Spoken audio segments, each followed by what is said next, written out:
લૂંટારૂ ભાજપ લૂંટની એક નવી યોજના સાથે ગુજરાતની જનતા સામે આવી છે. લૂંટની આખી આ યોજના એવી છે, એની શરૂઆત 2012-13થી થઈ ગયેલી છે. મારા હાથમાં એક બિલ છે, લાઇટ બિલ, સામાન્ય ગરીબ પરિવારના આ કનેક્શનનું બિલ છે. ભારતીય જનતા પાર્ટીએ ખાનગી પાવર પ્લાન્ટો સાથે 25 વર્ષના કરાર કરેલા હતા. એ કરાર તોડીને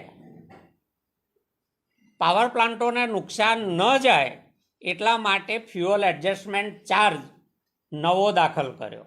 2008-9-10ના બિલ તમે જોશો તો તમને ક્યાંય આ કોલમ દેખાશે નહીં. ટોરેન્ટ પાવરે ગુજરાત સરકારે જે નક્કી કરેલા વીજળીના ભાવો છે એ તમે એના બિલમાં જોશો તો 0થી 50 યુનિટ સુધી 3 રૂપિયા ને 20 પૈસા છે. 51થી 200 યુનિટ જે સામાન્ય મધ્યમ વર્ગીય પરિવારોનો વપરાશ હોય છે માસિક, એનો ભાવ છે 3 રૂપિયા ને 95 પૈસા. વાસ્તવમાં બિલની રકમને જો તમે ભાગાકાર કરો, મારા હાથમાં આ જે બિલ છે 670 રૂપિયાનું છે અને વીજળીના યુનિટ વપરાયા છે માત્ર 78 યુનિટના વીજળીના વપરાશનું બિલ 670 રૂપિયા છે. એનો ભાગાકાર કરો તો અહીંયા ભલે ગુજરાત સરકારે ઠરાવેલો ભાવ 3 રૂપિયા ને 50 પૈસા હોય, એક યુનિટ 8 રૂપિયા ને 58 પૈસામાં પડે છે. કોઈ પણ વ્યક્તિ આ ભાગાકાર કરીને જોઈ શકે છે. 670 રૂપિયામાં 278 રૂપિયા, 285 રૂપિયા ને 40 પૈસા આ જે ફ્યુઅલ એડજસ્ટમેન્ટ ચાર્જ લગાવ્યો છે, જે પાછળથી પાવર પ્લાન્ટોના લાભાર્થે દાખલ કર્યો છે, માત્ર એ જ છે. મૂળ વીજળી વપરાશ 78 યુનિટનો ગુજરાત સરકારે નક્કી કરેલા ભાવ પ્રમાણે વીજળીની કિંમત થાય છે 270 રૂપિયા. 270 રૂપિયાના વીજળી વપરાશ ઉપર 285 રૂપિયા ને 48 પૈસા ફ્યુઅલ એડજસ્ટમેન્ટ ચાર્જ, એના ઉપર 15% સરકારી કર. એક ડામ દીધો ત્યાં મલમ લગાવવાને બદલે એના ઉપર 15% પાછો સરકારી ટેક્સ લાગે છે. એટલે કુલ રકમ થાય 328 રૂપિયા ને 30 પૈસા. આ સરેઆમ ઉઘાડી લૂંટ છે, જે ક્યાંય વીજળીના ગુજરાત સરકારના પ્રાવધાનમાં ક્યાંય નહોતી. આ માત્ર અને માત્ર અદાણી અને ટોરેન્ટના લાભાર્થે ગુજરાતના મધ્યમ વર્ગના ખિસ્સામાંથી શેરવાતી રકમ છે. દરેક બિલમાં, આ બિલમાં તમે તમારા પોતાના બિલમાં પણ જોશો તો લખેલું હશે ડિપોઝિટ 500 રૂપિયા, કોઈકની 1000 રૂપિયા હશે. 500 રૂપિયા ડિપોઝિટ લીધા પછી ફિક્સ ચાર્જ 25 રૂપિયા દરેક બિલમાં. 1 કરોડ તમે મીટર ગણો ને તો પણ દર 2 મહિને 25 કરોડ રૂપિયા કશું કર્યા વગર ગુજરાત સરકાર એના માનીતા મિત્રોને અપાવે છે તમારી પાસેથી.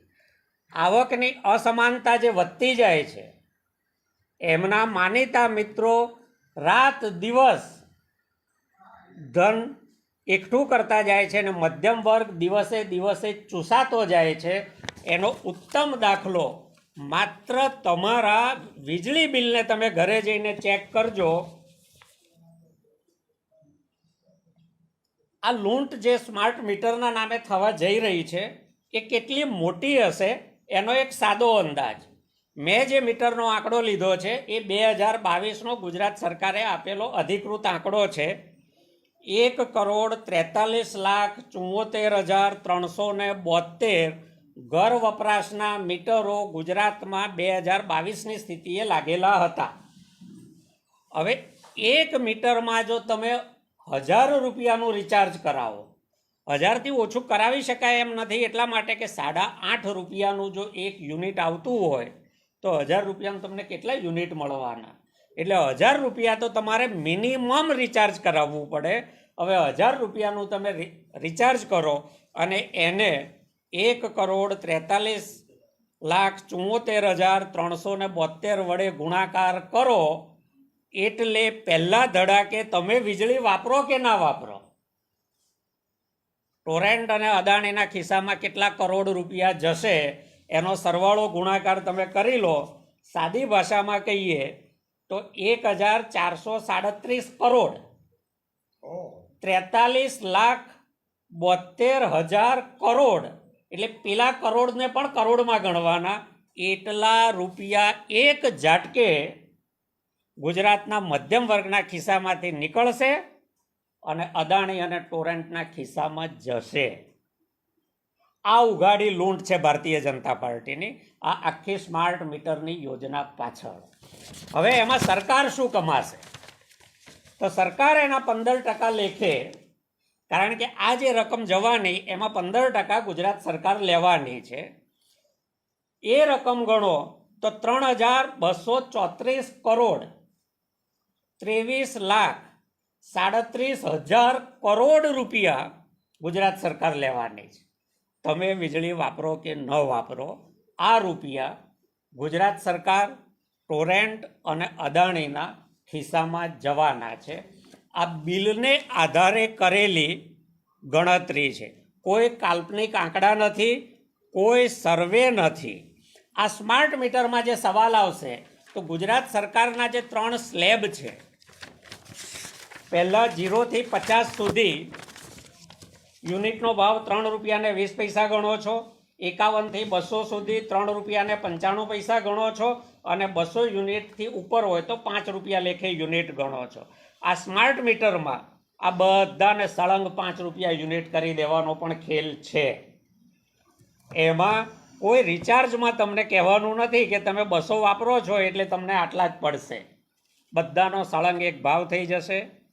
નીચલો મધ્યમ વર્ગ અને ગરીબ વર્ગ ધીરે ધીરે વીજળીથી વંચિત થશે, અથવા તો લોકોને પરાણે સોલર પેનલ તરફ ધકેલવાનો કારસો છે.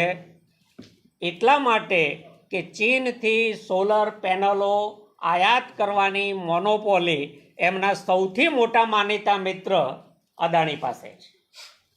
ગુજરાતની જનતા, દેશની જનતા ઉગાડે છોગ લૂંટાઈ રહી છે, અને આ લૂંટ માત્ર અને માત્ર ગુજરાતના જનતાના ભોળપણ અને ધર્મભીરુતાને કારણે થઈ રહી છે. વાસ્તવિક આંકડાઓના સરવાળા, બાદબાકી, ગુણાકાર, ભાગાકાર કરવા કોઈ તૈયાર નથી કે એમના ખિસ્સામાંથી શું જઈ રહ્યું છે. હું તમારા માધ્યમથી ગુજરાત સરકારના વીજળી વિભાગને, ટોરેન્ટને અને અદાણી પાવરને પણ ચેલેન્જ કરું છું કે આ આંકડાઓની ગણતરીમાં ભૂલ હોય તો જાહેર મંચ પર મીડિયાની સામે બેસીએ, સરવાળા, ગુણાકાર, ભાગાકાર કરીએ અને જે સાચું હોય એ આપણે લોકોને જણાવીએ. હું કોઈ મહાન ગણિત શાસ્ત્રી નથી, આ સામાન્ય ગણિતનું કામ છે. સરકાર, ટોરેન્ટ અને અદાણી જો ઉઘાડી લૂંટ ના ચલાવતા હોય તો જાહેર મંચ પર ગુણાકાર, ભાગાકાર, સરવાળા, બાદબાકી અમારી હાજરીમાં કરી અને ગુજરાતના વીજ વપરાશકારોને કહે. ગુજરાતમાં છેલ્લા 29 વર્ષથી જે પ્રજા ભાજપને 156 સુધી સીટો આપી છે, એ ભાજપે સિસ્ટેમેટિકલી સ્માર્ટ મીટરના નામે ગુજરાતના હવે એ શહેરી નાગરિકોને પણ લૂંટવાની પ્રી પ્લાન આખું ઘડી કાઢ્યું છે. એમણે એક સ્માર્ટ મીટર નેશનલ પ્રોગ્રામ અંતર્ગત, SMNP પ્રોગ્રામ અંતર્ગત આખા દેશમાં સ્માર્ટ મીટર લગાડવાનું પ્લાન ભાજપે ખાસ નરેન્દ્ર મોદીજીએ આ કર્યો છે. અને એમાં ગુજરાતમાં પણ 165 જેટલા 1.65 કરોડ ગ્રાહકો કે જે અત્યારે મીટરો ધરાવે છે, એમને મીટરો પણ બદલીને સ્માર્ટ મીટર કરવાનું એક પ્લાન કરવામાં આવ્યું છે. આમાં 3 વસ્તુઓ સાફ છે. પહેલાં, સ્માર્ટ મીટરમાં એડવાન્સ તમે પ્રીપેડ પ્લાન ભરો, રૂપિયા ભરો, પછી જ તમને વીજળી વાપરવા મળશે. એટલે કે રિચાર્જ હશે એટલું વીજળી મળશે, પછી બંધ થઈ જશે.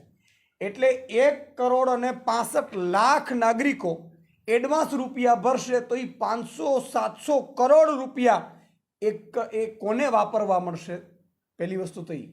બીજું કે સ્માર્ટ મીટરમાં એટલા બધા ધાંધિયા છે કે આજે જ મને સમાચાર મળ્યા કે વડોદરામાં 9 લાખ રૂપિયાનું બિલ આવવાનું શરૂ થઈ ગયું. સ્માર્ટ મીટર એક લૂંટ મીટર છે. ગુજરાતમાં સ્માર્ટ મીટરના નામે ભાજપે આખું પ્લાનિંગ કર્યું છે કે કઈ રીતે અબજો ખરબો રૂપિયા નાગરિકોના ખિસ્સામાંથી સેરવી લેવામાં આવે. 2022માં આમ આદમી પાર્ટીએ 300 યુનિટ વીજળી ફ્રી આપવાની જાહેરાત કરી હતી.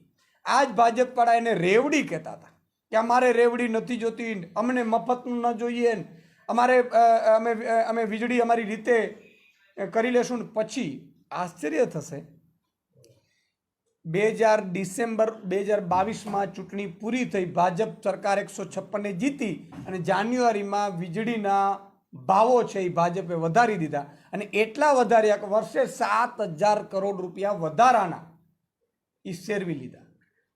હવે સ્માર્ટ મીટરના નામે લોકોને, આમ આદમીને, ગરીબ વંચિત શોષિતો જે માંડ કરીને મજૂરીઓ કરીને પોતાનું ઘર ચલાવે છે એ લોકોને સ્માર્ટ મીટર વગર હવે વીજળી નહીં મળે. એટલે આમાં એક તો એમાં સ્માર્ટ મીટર એટલી ખામીવાળા છે કે વધારે કઈ રીતે બિલ સેરવી લેવાય એ પણ એક છે શંકા જે લોકો પોતે કહી રહ્યા છે. બીજું, એડવાન્સ રૂપિયા ભરો. ત્રીજું, પૂરું થાય એટલે બંધ થઈ જાય. અને ચોથું, આમાં તો 2 મહિના 15 દિવસ 15-20 દિવસ આપણે બિલ ન ભરીએ, ક્યાંક ઉછીના ઉધારા કરીને પણ એ કરી શકાય. આમાં એ કોઈ જ ઓપ્શન નહીં. તમારે ચાલતું હોય, બાળક સૂતું હોય પંખા નીચે, સ્માર્ટ મીટરમાં પ્રીપેડ પૂરું થયું રિચાર્જ એટલે બંધ થઈ ગયું. અને સૌથી મોટી વાત તો એ છે કે ડબલ ત્રંબલ બિલ આવે છે. જેનો બિલ 1500 થી 1800 આવવા પાત્ર છે એનો બિલ 3,000-4,000 હજાર રૂપિયા આવે છે. આ કઈ રીતે શક્ય બને? અને અધિકારીઓ, મને લાગે છે કે જે એક્સપર્ટ છે જેણે આ સ્માર્ટ મીટરો વેચ્યા છે, પધરાવ્યા છે નરેન્દ્રભાઈને, અને નરેન્દ્રભાઈ આખી યોજના કરી છે, એની પાછળ માત્ર ને માત્ર એ જ કારણ છે કે કઈ રીતે તમારા ખિસ્સામાંથી એડવાન્સમાં ખિસ્સા ખંખેરી શકાય વીજળીના માન. હવે ખબર છે કે વીજળી વગર તો કોઈ નથી રહી શકતું. અહીંયા પણ માન લો કે એસી કે પંખા વગર આપણે થોડી વાર પણ બેસી નથી શકતા. એટલે સ્થિતિ જીવન જરૂરિયાત બની છે. ત્યારે આ ભાજપે આ મોટું એક ષડયંત્ર કર્યું છે. આમ આદમી પાર્ટી આ સ્માર્ટ મીટરોનો વિરોધ કરી રહી છે. એટલું જ નહીં, અમારા વડોદરામાં, સુરતમાં, સુરેન્દ્રનગરમાં આમ આદમી પાર્ટીએ વિરોધ નોંધાવ્યો છે લોકો સાથે. સુરતમાં અમે નુક્કડ સભાઓ પણ ચાલુ કરી છે. આવતીકાલે સ્માર્ટ મીટરોને લઈને આમ આદમી પાર્ટીએ તમામ જિલ્લા સ્તરોએ આવેદનપત્રો આપશે કે સ્માર્ટ મીટરનું તૂત ભાજપ રહેવા દે અને 300 યુનિટ વીજળી જેમ દિલ્હી ને પંજાબમાં આમ આદમી પાર્ટીની સરકાર આપે છે એવી રીતે ફ્રી સરકાર અહીંયા આપે અમને વીજળી. અને આ જો નહીં કરે, સ્માર્ટ મીટરો ફરીથી પણ જો ભાજપ ચાલુ રાખશે તો અમે આગામી સમયમાં જન આંદોલન કરીશું, રસ્તા ઉપર ઉતરીશું, મીટર બોયકટનું આંદોલન પણ કરીશું. મીટરો લગાડવામાં પણ નહીં દેવામાં આવે. એટલું નહીં, છેલ્લે એ પણ સ્થિતિ આવશે તો અમે કરીશું કે મીટરો કાપી નાખીશું. આમ આદમી પાર્ટીનો એક કાર્યકર્તા આ લોકો સાથે જન આંદોલન સાથે ઊભું છે, એ અમે લોકોને ખાતરી આપવા માંગીએ છીએ. બીજી વાત કે મને એવા મેસેજ મળ્યા છે કે અમારું મીટર સ્માર્ટ મીટર નામે ભાજપનું આઈટી સેલને દિલ્હીથી હવે સૂચના મળવાની છે અને કેમ્પેન ચલાવવાના છે કે અમારું મીટર સ્માર્ટ મીટર. આ લોકોને મારે કહેવું છે કે આ છેતરામણા લોકોથી, ભ્રમિત થતા લોકોથી ચેતજો. આ જ લોકો એવા હતા કે રેવડી કરીને અમારે મફત નોચું કરીને આપણે 22માં આપણે ભૂલાવી દીધા. અને જો ભાજપનો નેતા સ્માર્ટ મીટર અમારું ગર્વ કરીને જો ચાલશે તો એ ભાજપના એ નેતાઓને જનતા એની સોસાયટીઓમાં ઘૂસવા નહીં દે અને દોડીને મારવામાં આવશે. એ પણ ધ્યાન રાખજો. આ પ્રજા છે, જનતા છે, જે પ્રજા રોષે ભરાણી છે. ખૂબ તમે પ્રજાને લૂંટ્યા છે. એટલે આમ આદમી પાર્ટી આવતીકાલે આવેદન આપવામાં આવશે. એનાથી પણ જો સ્માર્ટ મીટર બંધ નહીં થાય, મને ખબર છે નરેન્દ્રભાઈ મોદીનો આદેશ છે કે કઈ રીતે ગુજરાતની જનતાને સ્માર્ટ મીટરના નામે લૂંટવામાં આવે. હું મોદીની અંજાયેલા લોકો પણ છે એને પણ કહેવું છે કે જુઓ તમારા નરેન્દ્રભાઈ ખેડૂતોને ભાવ ન આપી શક્યા, રોજગારી ન આપી શક્યા, પેપર લીક અટકાવી ન શક્યા અને સ્માર્ટ મીટર નામે હવે તમારા ઘરેથી પણ લૂંટી લેશે. છતાંય તમે મોદી ભક્તિ કરતા હશો તો હજી પણ એ નવી સ્કીમ બીજી લાવશે. એટલે આ તમામ મુદ્દે આમ આદમી પાર્ટી આંદોલન પછી પણ વિવિધ કાર્યક્રમો કરવાના છીએ. અમે નુક્કડ સભાઓ કરવાના છીએ અને આગામી 4 જૂન સુધી જો આ પ્રોજેક્ટ રદ નહીં થાય તો 4 જૂન પછી અમે સિગ્નેચર કેમ્પેન પણ કરવાના છીએ. એટલે આ મુદ્દે